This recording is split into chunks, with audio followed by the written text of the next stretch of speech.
Good afternoon, everyone. Welcome to the All49ers Roundtable. Got Nick Newman, Maverick Pallack, Jack Hammer, and Grant Cohn. I just called myself in the third person. That was bad. Me. We're going to talk about the Niners. We're going to give out season awards, not like MVP and stuff like that, but we got our own awards, and we're going to save that for a little later because there's some news, some business to take care of. First of all, Mike Mcglinchey.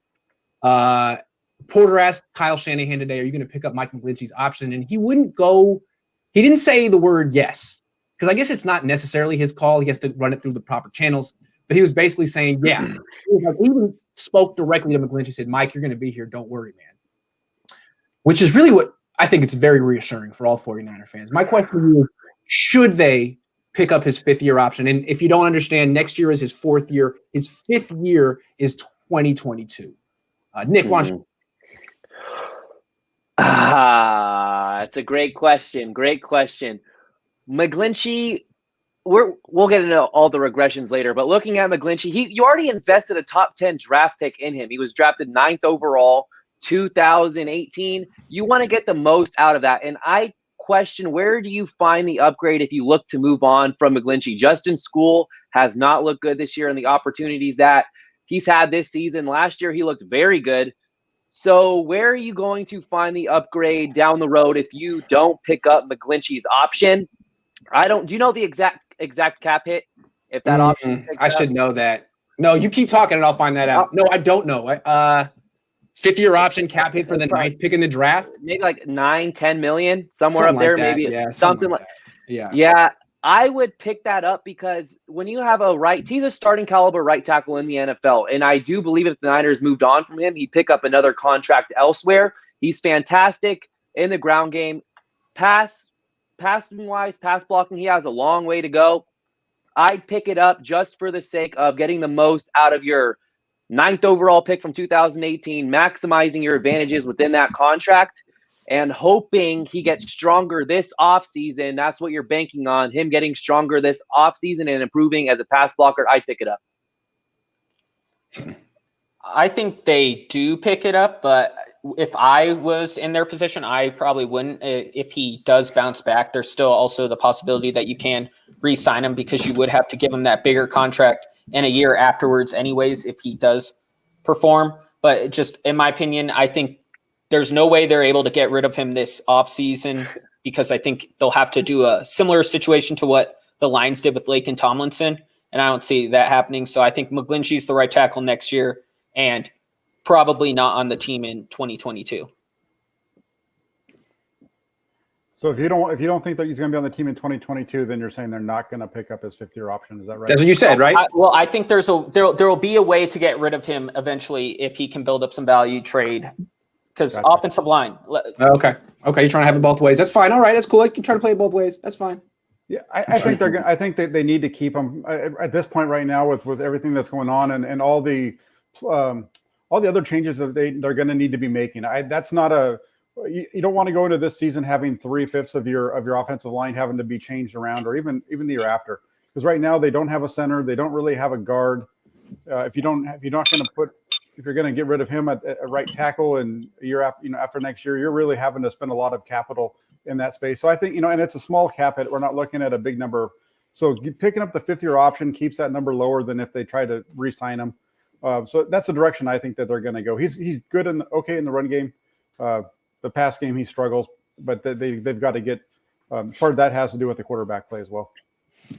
You guys are very reasonable and you make good points. And I think the Niners are going to take your advice and pick up his fifth-year option for the reasons that you all laid out. I'm going to go against the grain here, not just for the sake of it. I would not pick up Mike McGlinchey's option. One of you said that he's a starting caliber right tackle in the league. Is he? I don't think he is. I think he's the Niners starting right tackle by default because they don't have anyone else to play and they don't have the cap space or draft capital to replace him. That's why he's here. Okay, fine. So you can't replace him for 2021 and he has to come back, I guess, although they absolutely should bring in some competition for him next year. That doesn't mean you lock him in for 2022 at a pretty nice rate. I mean, maybe it's not that much, but I don't think he should be starting. I don't really see the value with him. I mean, you could say he's a pretty good run blocker, and yeah, he's pretty good, but I don't think there's a place in the league anymore for the right tackle who's just a run blocker and is a total freaking liability in pass protection because there aren't closed formations all the time anymore. There's a lot of empty formations. You have your best pass catcher on the team is your tight end. You don't need him blocking all the time. You can't help that guy all the time. If you could, I don't know. I wouldn't pick it up. To me, the reason they're going to pick it up is the same reason that Dante Pettis was on the team forever. And Tevin Coleman was on the team forever. It's Kyle. I mean, he just cannot admit a mistake. And admitting to the Mcglinchey mistake would be a big one. He's not ready to do it yet. So that's why he's going to get his 5th-year option picked up, not because he's necessarily earned it, although you guys made good points. I just feel strongly about Big Mike. He's not allowed to be called Big Mike anymore. He's Skinny Mike. What are you going to say, Jack? I was just going to say, no, you're right on a lot of that, because when you watch the 49ers and you're watching them on film when they're in 7-step drop or 5-step drop, Mcglinchey's getting beat around the edge on a consistent basis. So that's kind of where I was going with the quarterback play, helping them out, because if they can get the run game and the quarterback to where they're running more play action like they did last week, it kind of eliminates his weakness to a point. But, if they're in a game where they're going to need to throw, he's definitely a liability right now, especially this year. Who knows? Maybe he just needs to start eating more. Maybe get into he the certainly needs to start eating more. Look, I understand that he's pretty much impossible to replace for 2021. I got that. Fine. Bring in some competition. Hope he eats a little bit more this offseason and comes in at 310. But that doesn't mean you need to lock him up for 2022 as well. That's all I'm saying. They need to make that decision this offseason, correct? That's right. That's right. They need to make that decision pretty darn soon. So if I were John Lynch, I would push back a little bit. But you guys make a good point. Maybe I'm wrong. Maybe I'll end up flip-flopping my opinion here. What's up? The one thing I think on Mcglinchey, like not being a starting caliber offensive lineman, is there's 32 teams, 5 offensive linemen on every team. So that's, I think, 160 starting offensive linemen in the NFL. Would you say there's probably 100 starting caliber offensive linemen probably, and a bunch are makeshift? So in my opinion, I'd rather go the cheap route. If $6 million ends up being the cheap route for right tackle, then yeah, I could see Mcglinchey being a bargain. But if you can get a similar production from Mcglinchey for $3 million, which, I mean, we've seen what $3 million gets you with Tom Compton, but it's true. Who knows? So they kind of have to hit the lotto in a late draft pick if they want to replace him, in my opinion. The problem with Mcglinchey is he's so tall and so high cut and so light that I don't think you can move him to any other. I don't think he can play any other position on the offensive line besides right tackle. And he doesn't even play right tackle that well. I don't know. I don't know about this guy, but we'll see. All he needs is an all-you-can-eat buffet and a gym, and I think maybe he'll have maybe he has a chance. Maybe he has a chance. He was decent in 2019. I don't know what's going on there.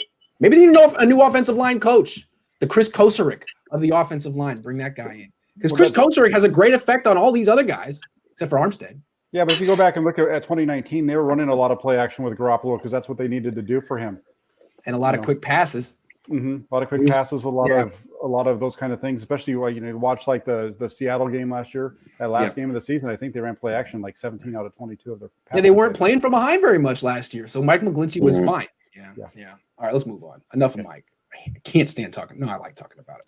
Who is the veteran quarterback the 49ers should get this offseason? I mean, I think we're all thinking the Niners need multiple new quarterbacks. So if they do go for a vet, who is the vet that you think is the perfect option, all reasons included? Who goes first, Jack? I'll go first, and I know I've been mine's pretty easy to see if you've been following me on Twitter the last couple of days. I think they need to go after Mitchell Trubisky if he's available as a free agent. Now, if all things considered, and they can, and Drew, Matt Stafford falls into a lap, that's you go that direction. But I'm not going to give up a first-round draft pick for a guy that might only be here for another 2 years. He's definitely a better quarterback than Trubisky, but with Trubisky, you get a guy who you could probably get somewhere in the range of $6 to $12 million a year. He's going to give you everything that Garoppolo gives you from a passing standpoint. Plus, he can run, and I think that he'd be a really good fit for this offense if they went in that direction. I could see Chicago honestly holding on to Trubisky if they're able to sneak into the playoffs, if that works out in their favor, because as we've said, there's a lot of interesting options on the free agency market and the trade market. The guy I've been saying, which is beginning to not look like a possibility because as of right now, Carolina's number 9 is Teddy Bridgewater. I was interested in if they were able to get Zach Wilson and Justin Fields. But I think if Stafford's there, Stafford's the guy. But I also could see the Lions not wanting to move on from Stafford. They wanted to win now this year. I think there's going to be quick win now mode for the Lions on their next regime. So I'd go Ryan Fitzpatrick. I liked what I saw in Miami. They keep wanting to go back to Tua, even though Ryan Fitzpatrick is obviously the better quarterback at this moment, not for the future, but at this moment. So I'd like Fitzpatrick on a 1 or 2 year deal. You guys both used the names that I already was prepared to say. If you're looking to upgrade, have a veteran starter for the next couple seasons, I like Matthew Stafford. I agree with Jack that you don't give up a first-round pick, at least in this year's draft for him, maybe 2022. I like Matthew Stafford a lot more than Matt Ryan. Matthew Stafford's a gamer. I would love to see him in Kyle Shanahan's offense. There's concerns with his durability, understandably so. But I like Stafford.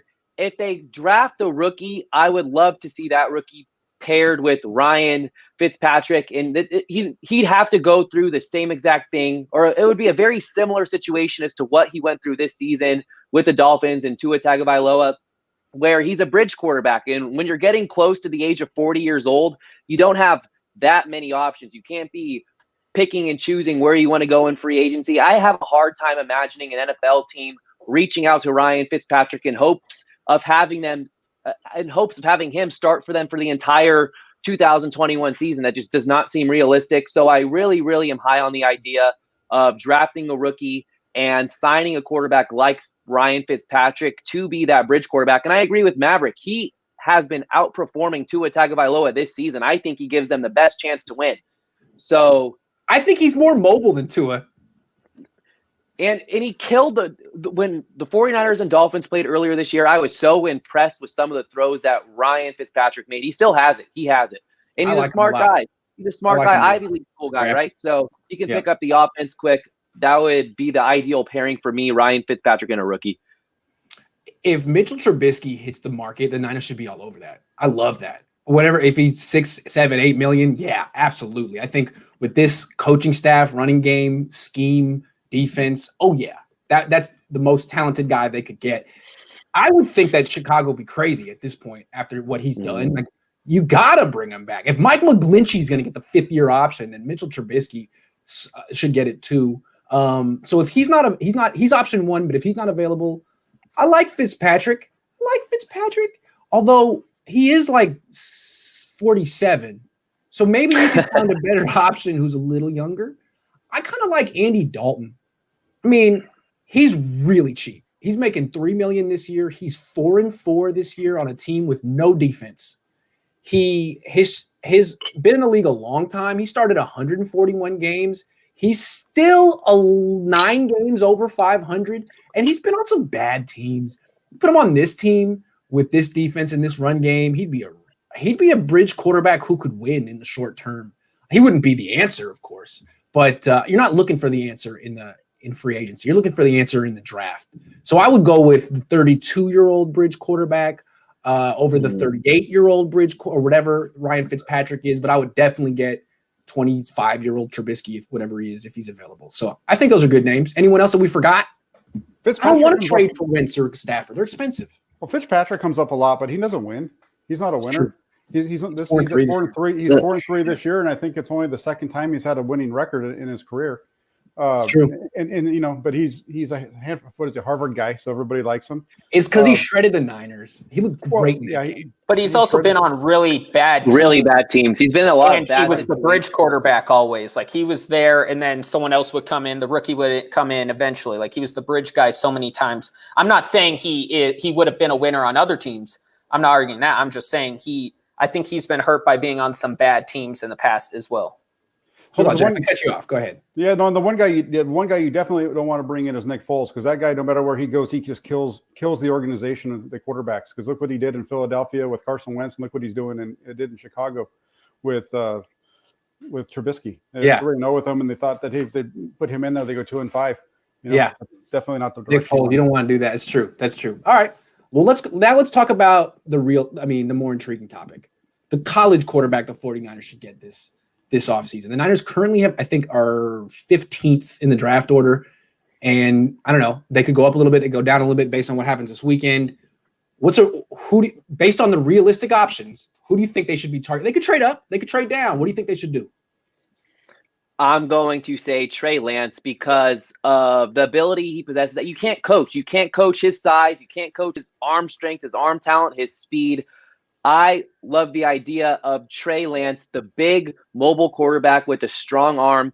That's who I hope the 49ers target in round 1, and not because of what he's accomplished in college. He went to a small school, hasn't played in a very long time. You're not drafting him because you're completely sold. Well, you should draft him because you're completely sold that he can develop into an elite NFL quarterback, but you're drafting him knowing that he's a project and you're confident in your abilities to guide him towards reaching his potential. And I think his potential is sky high among some of the, right there with Trevor, not at Trevor Lawrence's level, but certainly as high as Justin Fields, Zach Wilson, those guys. His ceiling is right up there with them, but his floor is a lot lower. So there's a risk there, but that's the guy I'm targeting in round 1. I'm beginning to think that none of those top guys are going to be there in the first round for the 49ers. And I know Grant's really big on Trask, but if I was the Niners, don't give away my answer. There's some suspense. Sorry. Yeah. Well, yeah. No one's heard you talk about Trask yet this year. So. Yeah, I haven't really said that one yet. Yeah. No. Heard it.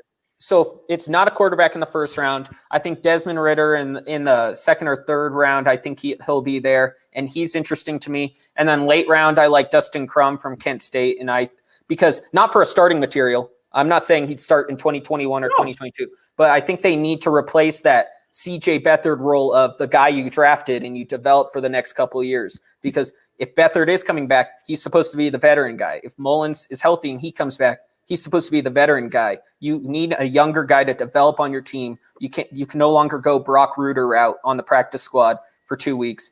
You need a rookie that you're going to develop for the next couple of years. The legendary Brock Ruder. Jack.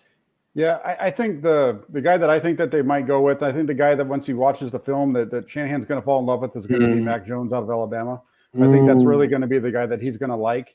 The more I watch of all the different guys, that he's does pretty well. You mentioned yesterday on Twitter something about the stronger arm than Tua. Yeah, he does have a stronger arm. He's also throwing with guys in his face more often, even though he has a pretty good offensive line. So that's one of the other things that I like about him. He has a lot of talent around him too, which makes it easy when you see some of the catches that are being made around him. That's one direction that I think they're going to go. I think, obviously Zach Wilson is a guy that everybody gonna want to go after, but I don't think they're going to be able to get up to that level and grab him. And I don't know if that's just a way they should go anyway. If they're going to go like what Nick said with somebody like Lance, I think in that case you're almost better off, making that call but keeping Garoppolo, because you're going to need a quarterback for about 2 or 3 years before he's ready to play. I think it's funny. I know a lot. Everyone likes Trey Lance. He's the flavor of the month. He looks like Josh Allen and Patrick Mahomes. It's the kind of quarterback that teams want. I think it's kind of funny that everyone thinks that's what Kyle wants. I don't read Kyle that way. Kyle likes throwback quarterbacks. Kyle likes Kirk Cousins. To this day, Kyle thinks Kirk Cousins is elite and will never change his mind about that. I'm not necessarily sure that he's had this whole awakening on quarterbacks in the last few years. I still think that he looks at a guy like Kyle Trask and says, that's what I want. I don't care about 40 time. I don't care about how a guy escapes the pocket. I want a guy who can navigate the pocket and stick with the structure of my play and make throws. And when I watch Kyle Trask, I see a guy who has very subtle movement in the pocket, doesn't escape, doesn't look to bail very much, and is just dicing up the best amateur division in the world.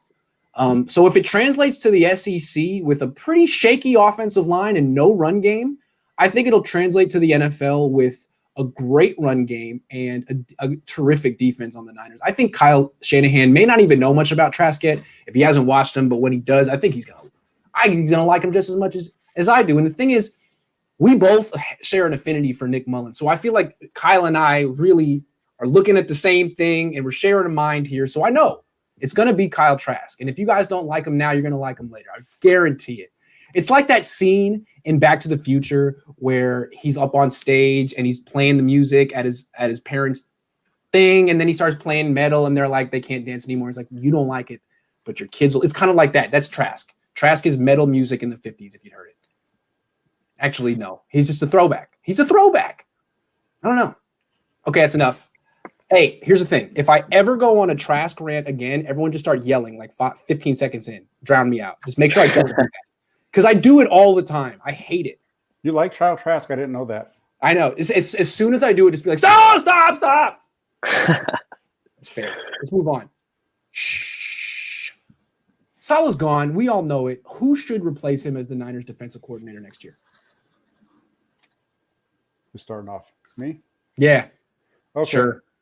Well, I think there's a couple. I think everybody else feels like they're going to take. So I'm gonna throw out one that nobody's thinking of, and I don't even know if this guy's available yet. I'm going to say the 49ers should go with Jim Schwartz.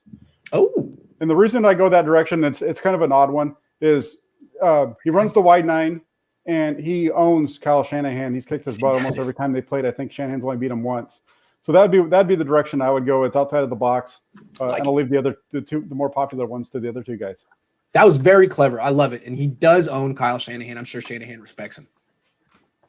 I mean, I've never thought of Jim Schwartz as a possibility, but I think that's interesting because I know, Grant, you've been saying that Shanahan needs a guy that's not in his room, like always saying like, yeah, that's not going to work. I know you and your dad talked about that with Bill Walsh always needing that. And Schwartz would definitely be that guy. Yeah. Plus, Kosher came up under Schwartz. Yeah, I mean, I think that would be interesting, definitely. My dark horse guy is Jeff Ulbrich. If Atlanta changes around their whole system, I think Raheem Morris is going to be their head coach next year. That would be my number one option, but I think he's going to get the full-time gig. So I'd go Jeff Ulbrich or D'Amico Ryans. Yeah, I have D'Amico Ryans. As long as Robert Saleh doesn't bring him to wherever he ends up going, I like D'Amico Ryans. I liked him as a player. I like his leadership. And I'm also a huge fan of promoting in-house promotion. So give me D'Amico Ryans. I think he is the most ideal replacement for Robert Saleh. Some people, Chrissy says that I should be the DC, which is nice. But I'm just quality control. I don't think I'm quite ready. Give me a couple years. I'm saying I'm with Nick on this one. I think D'Amico is the way to go because I see him as Robert Saleh Jr. That's Robert Saleh's protege. The way that Saleh was Gus Bradley's protege, had the same job that Saleh had in Jacksonville, the linebackers coach. They're grooming him for this. He's really been instrumental in developing Fred Warner and Dre Greenlaw and Azeez Al-Shaair, who are three nice, really good players. So if he doesn't go with Saleh wherever Saleh goes, I think in the interest of keeping together a fantastic defense and not bringing in someone else with new ideas and new concepts and all that stuff, philosophies, D'Amico. But he might go with Saleh too. I don't know. They might be fighting over him. I don't know. Well, interesting. What? Go ahead, Nick. I like the way that he's able to get players, even during his play days, to rally around him. He seems like a leader of men, like Robert Saleh. That's one of the aspects of Robert Saleh as a coach that everybody always talks about. I actually went back earlier today and watched D'Amico Ryans, like a mic'd up sort of a thing, Sound FX or whatever it was, from the 2012 season when the Eagles were playing the Ravens. And you can just tell how high energy he is. And you can see how the 49ers defense really feeds off Robert Saleh's energy. Like when Fred Warner made that play and batted down Kyler Murray's pass intended for DeAndre Hopkins on that 4th and 2, and Robert Saleh is jumping up and down, and Fred Warner comes over to him. D'Amico Ryans has that in him. And the 49ers defense gravitate towards that sort of coaching style. They enjoy it. So that's why I would go with Ryans. He's the ideal candidate. Yeah, and that's all. The other side with Ryans is he gets his guys to play well. Look what he's done with Azeez Al-Shaair. Look what he's done with Dre Greenlaw, a 5th-round draft pick who's just a stud this year. That's definitely a good one. And the fact that Shanahan even said this week that he's got, they've got candidates in house that they're looking to, that they have that could take over. So that's probably, the direction that they're going to want to go. I think so. And Fred Warner has spoken really highly of D'Amico Ryans. And Warner seems like the kind of person who is so bright that he wouldn't say it if he didn't mean it. And if he says it, he's right. I would have. If he says it, then he's probably right. So I don't know. D'Amico doesn't have the kind of experience of Jim Schwartz. But Robert Saleh wasn't experienced either. There's something to be said for keeping this thing together if they can. Yeah. But I'm not saying that the defense won't take a step back without Saleh right away. It might take a step back before it takes a step forward.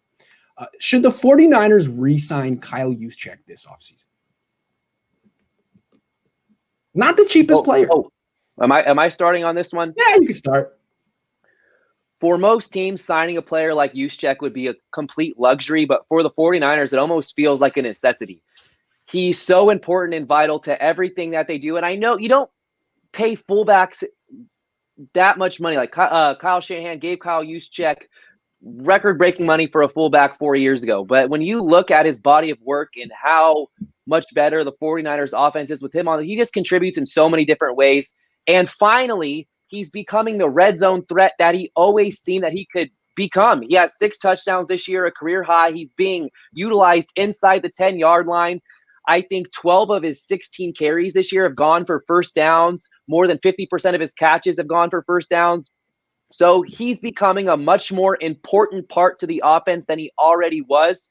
And he's right up there as a top 3 priority with guys like Trent Williams, K'Wan Williams, and then Juszczyk as far as who the 49ers need to prioritize re-signing this offseason. I think it depends entirely on how much Trent Williams is going to be worth, and then also how much they need to re-sign Fred Warner for, because I think those are the 2 guys that they definitely need to lock in for the future, because I just don't like the left tackles available on the free agent market. And then after that, if the salary lines up, I could see him back for $5 million. That 6.7 that he has this year on the cap. I know because it's the last year of his deal, that's why it's that big. But that's just hard for me to do with the salary cap not increasing by a lot this offseason. That's my hesitation with re-signing Juszczyk. But I think he's definitely important for Shanahan's offense. If he doesn't re-sign, my alternative is Tommy Tremble, the Notre Dame H-back. So if you want to look at an H-back, watch him. Yeah, I think you definitely want to try to get him back at a probably around somewhere between $3 to $4 million a year if he would be willing to take that, because that's right around his value at this point in terms of what his cap number should be. He does so much for them. You know, he allows them to have a 21 personnel look, but actually line up in 12 because he'll line up as the H-back role and those kind of things. And that's a really big deal for this offense. It gives them a lot of flexibility. Part of why they were able to run so much no huddle with Nick Mullins for a couple weeks there, especially like in the Dallas game. So if they can keep him in around that range, then yes. Otherwise, we're going to be seeing somebody like one of the who's a Werner or so on be the guy that's going to be kind of replacing him at the fullback role. I think they got to sign him. I don't know if they want to sign him. He's expensive. They don't use him as much as his pay warrants, but I've seen Ross Dwelly try to play fullback, and, it's admirable what he does, but he ain't a fullback. He can't hit like that. He's not a blocker like that. He doesn't pack a punch, and neither does Charlie Werner. I mean, maybe Charlie Werner could become a fullback, but I haven't seen it from him. I think what the Niners want to do with their run game with 2 backs and their play action game, I think Juszczyk really makes that work. And without him, they got to take out all that stuff from their playbook, all the play action shot plays with him at fullback. I think they need him. I think their play action game needs him. And I think even though they've evolved into much more of a yards after the catch offense, that's by necessity because of who their quarterback is. Shanahan made his name and his fortune in the NFL getting the ball down the field off play action. I really think Juszczyk helps that. So that's the way I look at it. But you need to let him go. He's the ultimate glue guy, and you need guys like that to kind of keep everything together. Bring back. And they've been ramping up his usage, not tapering it off the last few months. So real quick, Chrissy, good work this season, Grant. All the guys and Lowell. Chrissy, thank you very much. Happy holidays and New Year. Really appreciate it. And Sean says, don't worry, Grant. We'll be able to get Trask as a UDFA.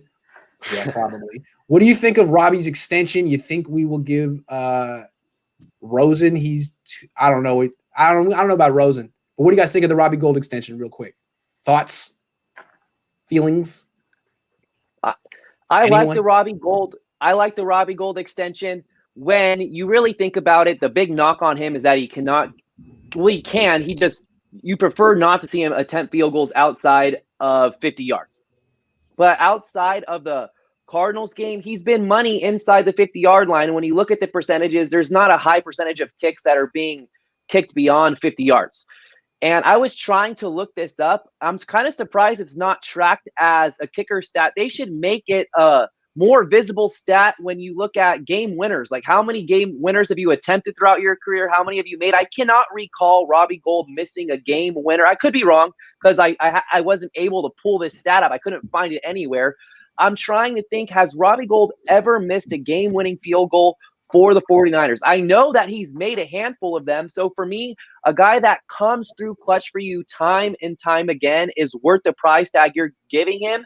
If he's going to connect on 90% of the field goals within 50 yards, and he's getting what, $3.5-4 million a year, that's worth it to me. I just remember he's the reason Blaine Gabbert won to start when Gabbert was with the Niners. Remember that? No, I do, but I don't want to. No, that had been Phil Dawson. No, didn't Robbie Gould miss a bunch of kicks when he was with Chicago, like in 2015 with Chicago. 2015 and something it was, and then Jed York tweeted, "What a fun day" or something awful. Anyway, sorry, I was either here or there. With the Niners, though, does anybody recall him? No, missing, you're right. You're right.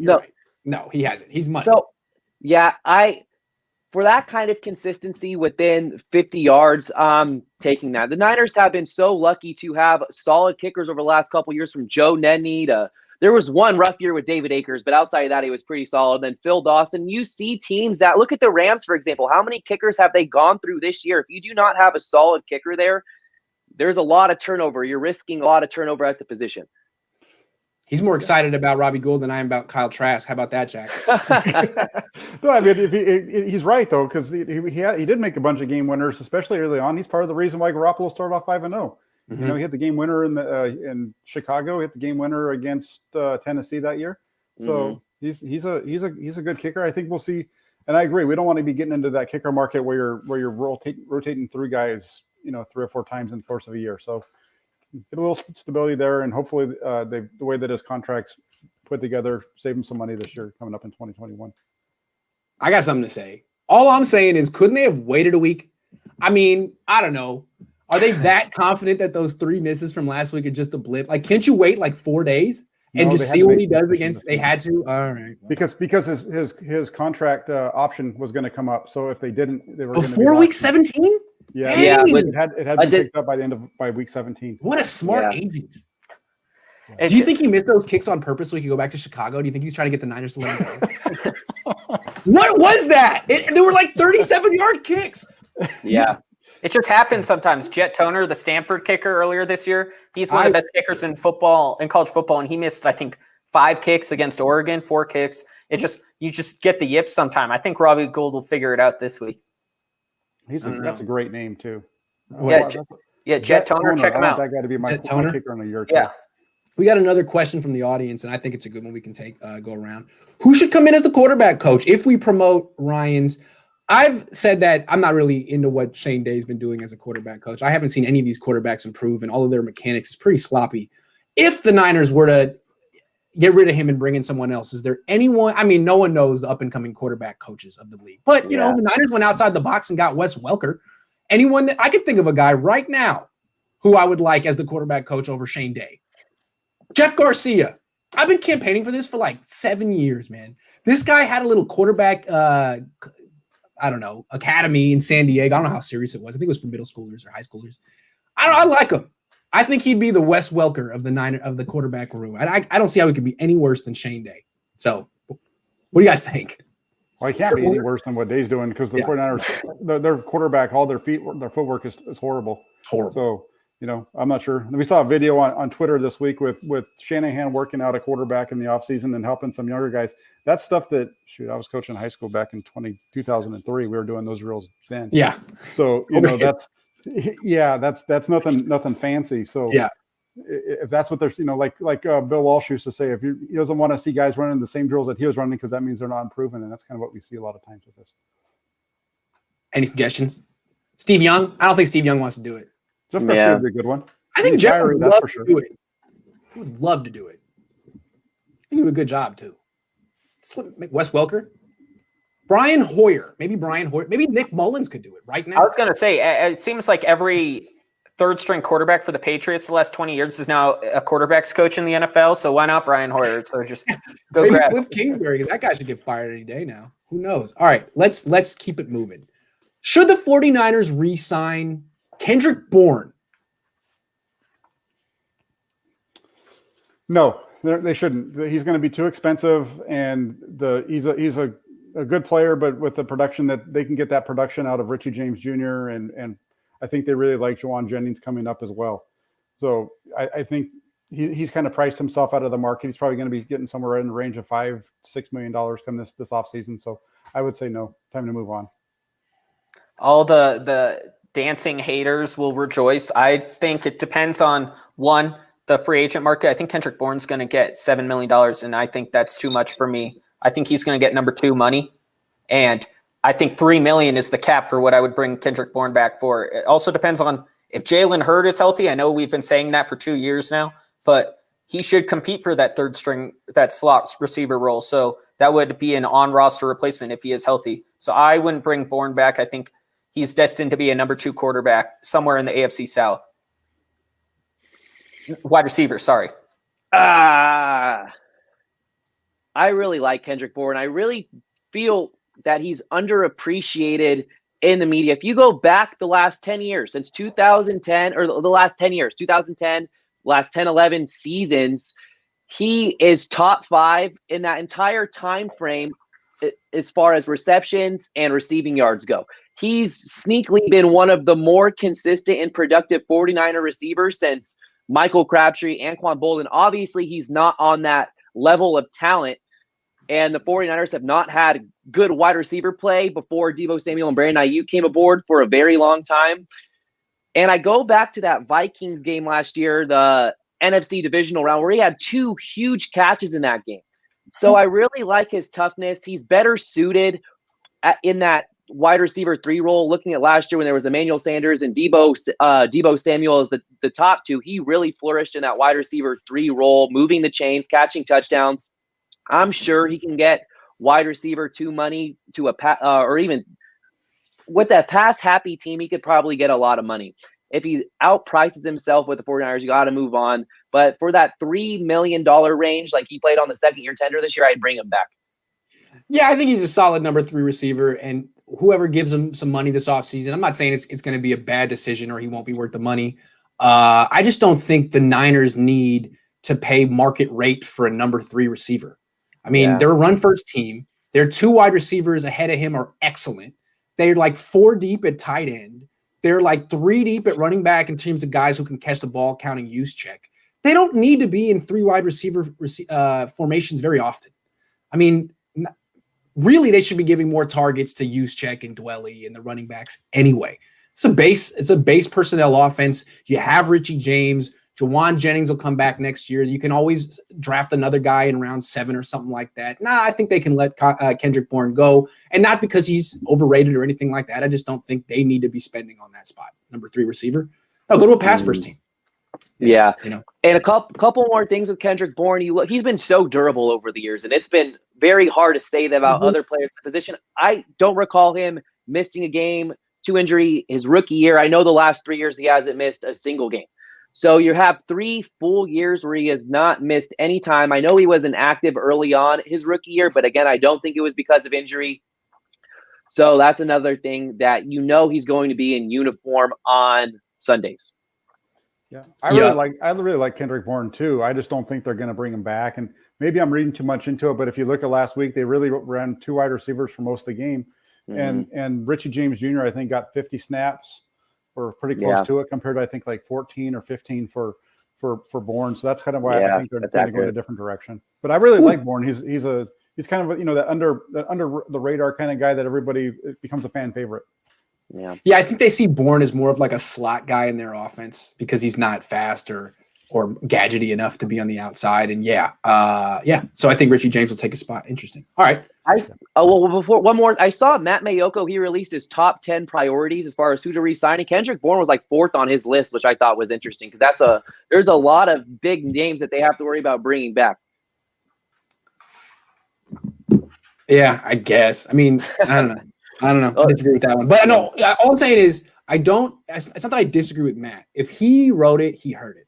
And so I just disagree with whoever in the organization is telling them that's come on, man. Let him go. Resign Juszczyk, get Dwelly more involved. There's really nothing that that Bourne gives you that Dwelly doesn't. They're both possession receivers in their own way. One guy's cheap, another guy's going to cost $6-7 million. Come on, they like Kendrick Bourne. That's why he's in the conversation, because he's a good dancer, and Kyle thinks he's like his son. So I don't know. There's a family there, and he's in the family, so maybe he will come back. Okay, let's get into the awards. I said it was going to be an award show. We're about 37 minutes in. I really made you wait, but we're there. Let's start with the biggest mistake the 49ers made in 2020. Positive. Nick, it's your turn. Oh, man, the biggest mistake. It makes sense, but I still think it was a huge mistake letting DeForest Buckner go. Again, you look at what has happened to the team this season with the injuries. DeForest Buckner has been an Ironman his entire career. He was a blue chip defensive prospect. They did everything right after trading Buckner. But when you have a player that plays to his caliber, a perennial Pro Bowler, All-Pro, he was a second-team All-Pro last year, if I remember correctly. So that's a trade that it's going to look better as time goes on. I have a lot of confidence in Javon Kinlaw for making the trade make more sense, but I think the 49ers messed that one up, letting go of Buckner. I'm going to go with my first one is drafting Colt McKivitz or Charlie Werner over Michael Onwenu, who's been excellent for the Patriots. He's one of their offensive linemen, one of their lone bright spots this year, and he played guard in college some. He's been playing tackle too. That would have been pretty important this year if they had that luxury of a guy that could play all over the line. And then cutting DJ Reed is my other one. Ooh. At the time, I didn't think much of it because I thought Reed would probably miss most of the season. But, I mean, they should have kept him because, I mean, he's been pretty good for the Seahawks. He's kind of kept their defense alive in the last couple of weeks. And they could have used him instead of Brian Allen, and they could have used him in the last couple of weeks when they were putting Dante Johnson in the slot. True. Yeah. The top one that I had was the trade of Buckner. And trading him to the Colts. Not addressing the inter-offensive line would be the other one. But the Buckner deal was a big one, too. A big one for a couple of reasons. Because, one, you know, you're getting rid of a guy that's a team leader. Definitely one of the best guys on your team. Secondly, he's a guy that had some flexibility to him. So he could have been the guy that could have played on the outside and allowed Armstead to kick down inside more often and given him some flexibility there that they didn't have with what they were left with. So that, you know, I really think that they missed that one. The only positive to the Buckner trade, though, is Ayuk. True. You guys, I'm going to disagree with you guys. The Buckner one is huge. You know how I feel about the Buckner. I totally disagree with it. But defense is still really good. Still really good without him. And I got to say, trading Buckner isn't the reason the Niners are 6 and whatever they're at right now. 6-8. No, of course 6-9. I'm going to say the biggest mistake the Niners made this year was not signing Tom Brady. I still can't get over how they didn't do that. It's a no-brainer. Tom Brady is one of like the 4 quarterbacks in the league that if you have him, you're winning 10 games. It doesn't matter what happens to your defense, it doesn't matter. I mean, last year when he was in New England, everyone thought he was the problem. No, he wasn't. He was propping that team up. He leaves, they stink. He goes to a losing team, they win. That's what happens. Also, dude's like 43 years old or whatever, never misses a game to injury. People say, oh, he wouldn't have lasted on the Niners. Yes, he would have. That guy hasn't missed a game due to injury since Jimmy Garoppolo was like a sophomore in high school. No. If he had been on this team, they wouldn't have had those games where they lost because they committed 4 turnovers. Wouldn't have happened.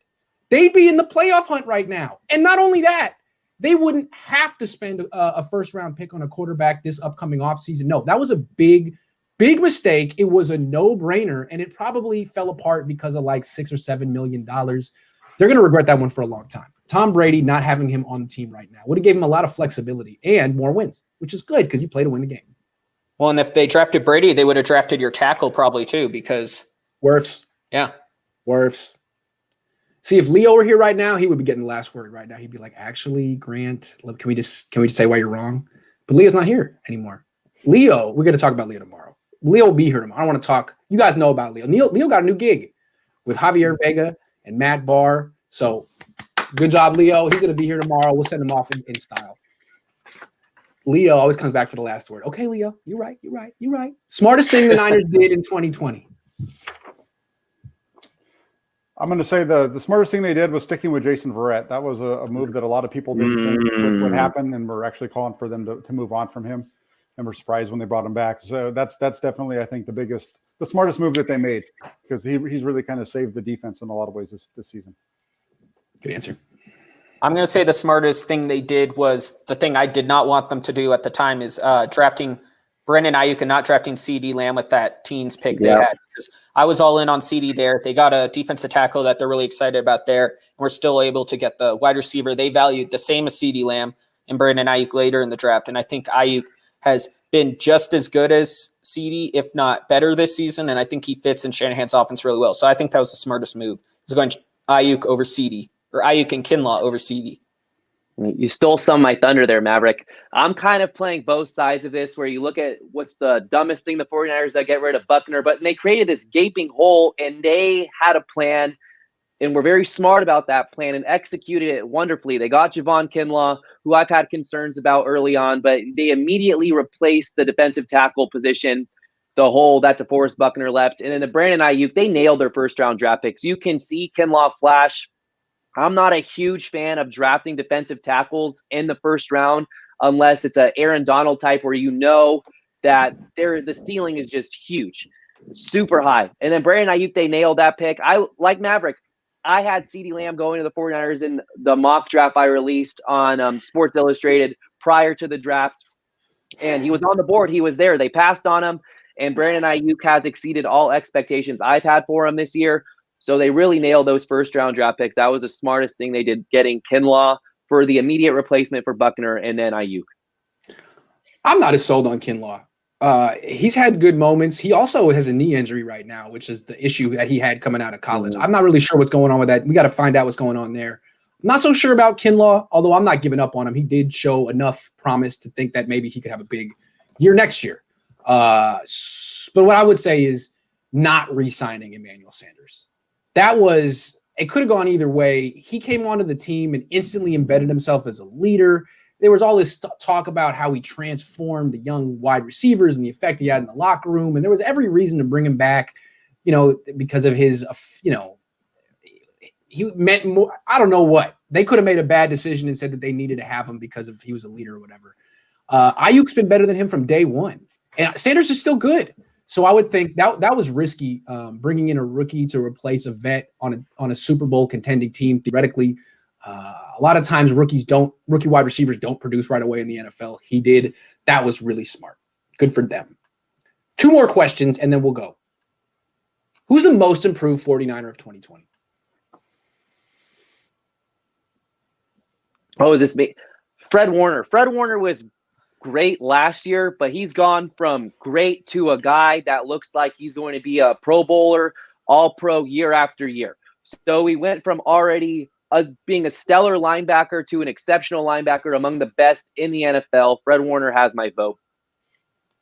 I'd go with 2 guys. I think one, Kevin Givens, because last end of the season, they needed to bring Earl Mitchell out of retirement to fix that interior defensive line. This year, Kevin Givens has been one of their best defensive lineman. I think he's definitely improved to be a part of the team's future. And then my other guy is, and this is going to be, Grant, you're going to hate this. I'm going to say CJ Beathard, for the reason of we didn't think he was even a third-string quarterback in the NFL. And now, no, it's true. He beat Kyler Murray. I didn't think he could do that in the no, so I'm not saying he's the most improved, but I'm just saying dark horse guy, CJ Beathard. We didn't think he was a top 3 quarterback on the roster. Right. Like he made a good point. And it wouldn't be the worst thing in the world if he was the third-string quarterback on the team next year. And I think you would have thought that prior to last week. But now, I think he has definitely improved from what he was. And that's my answer. That wouldn't be the worst thing in the world. Okay. I've been saving that for all show. I've been waiting to see what you would do. I liked it. Hey, I'm not arguing with you. It wouldn't be the worst thing. It would be the second worst thing in the world, but not the worst thing in the world. Jack. That's a good one. I'm going to go with Dre Greenlaw. I think Greenlaw has definitely stepped up, and we saw flashes of it last year, but he's been able to step in and really take over. And he's the reason why they're able to do. One of the things. The previous question was, the smartest thing they did. The second that I had Verrett as my first one. The second one was trading Quan Alexander. Wow, that's a good one. And Dre Greenlaw being playing the way he did was why they were able to make that move. So I'm going with Dre. Those are good answers. I'm going to go with Jeff Wilson Jr., even though I don't know if it's him or it's him. I mean, he has some great blocking on Saturday, but he's terrific. He looks bigger. He looks stronger than he did in the past. He's averaging 4.9 yards per carry this season, almost a full yard more than his career average. He looks like a stud. I mean, he went from being a guy who's like that they would like will he make the 53-man roster this year to he should start. He might score 15 touchdowns if he gets a full workload. I mean, he has 6 touchdowns this year. He had 4 last year. Good player. I think he has more than 6, actually, if you count his receiving touchdowns. So yeah, I think it's 8. Yeah, I mean, hell of a player. Jeff Wilson Jr., kind of the Raheem Mostert of this year. My only thing on Wilson is that he had really good games against New England and obviously last week against Arizona, and that's really what's boosting his yards per carry average. Because the other games he averages, I think 3.5, right around that number. So that's the only thing on Wilson. He hasn't shown the consistency. Maybe that'll come.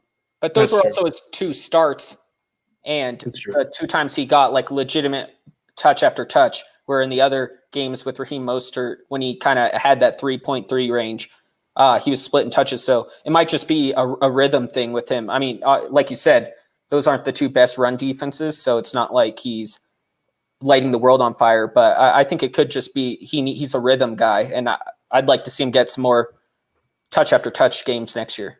It could be that. That could be part of it. The other part of it, too, is that he sometimes he has a tendency to miss the hole.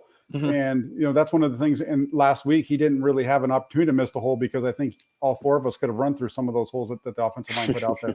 I probably would have got tackled around the line of scrimmage because I'm slow. But, Well, I think with him is you're right. I think his vision on the zone stuff isn't as good as Mostert's, and his speed isn't as good as – he's not as effective running stretch zone from the I formation as Mostert is. But running the power gap scheme where there's a predetermined hole and he just hit it as hard as you can, pretty good at that. Yeah, they're a good 1-2 punch. He's a good 1-2 punch. Absolutely. All right. Final question of the show. Who is the most regressed 49er of 2020? Who gets the title? I'm going to, since I think I start this one off, I'm going to go with, I got 3 of them down here. I'm going to go with Richard Sherman. Richard Sherman, I know he didn't play very much, but he took the biggest step back. He played the first game. He got just worked by Hopkins. Came back, had 1 good game, and since then it was all downhill, and now he's gone. So I'm gonna go with Richard Sherman. I think Richard Sherman's definitely a good one. My other 2, and I understand what podcast I'm on, so I might get booted off. But I was going to say Nick Mullins for 1 and Jaquiski Tartt for the other, just because I think Nick Mullins, I entered the year thinking he was a top 35 quarterback in the NFL, and I don't think he lived up to that this year. Obviously, there was a lot of things going against him that made it hard for him to succeed at times, but the other guy, Jaquiski Tartt, I was just going to say, I thought he was one of the best players on the defense. And then this year, I think he's disappointed both with injuries and he got burned that one time. And he did not have the year he wanted, I think, in his contract year. You were really harsh to your twin brother just now, Maverick. Well, it's just because I expected a lot more. And I was disappointed. I think he still has a lot of potential, not top 20 range, but I think he can get into that top 29 range. It's true. Well, if he's healthy. Yeah. When answering these sort of questions, I try to scope out and seek out players that don't have any excuses to fall back on, whether it be injury or whatever the case may be. So the player that comes to mind is Eric Armstead. Eric Armstead regressed. His production regressed, and you saw the player that he was for the first 4 years in his career once all the talent was taken away from the 49ers defense. And when you give a defensive lineman $85 million, you need there to be more. He's played good as of late, and he's an excellent run defender as he was the first 4 years of his career, but the pass rushing completely went away, aside from the Dallas games. He went 10 consecutive games without having a sack, so you need more quarterback. Yeah, or he wasn't even close. Yeah. So when you give that kind of contract out, regardless of who's on the field or who's not, you need that player to step up. So Eric Armstead has my vote as far as who's regressed the most. You guys all gave very good answers, worthy answers, but the right answer by far is Mike Mcglinchey. It is not even close.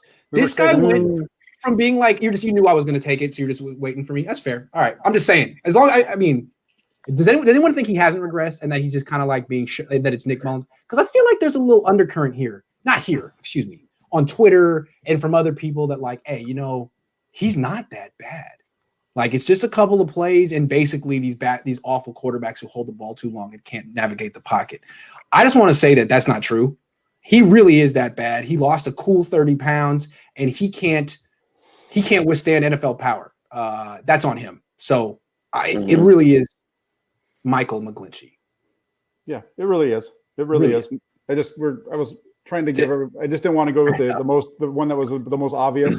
I'd also say Jimmy Garoppolo as well. I mean, he didn't play well at all. Even, go back to week 1 when he was fully healthy, he didn't play good. I think Nick was all fired up about that game.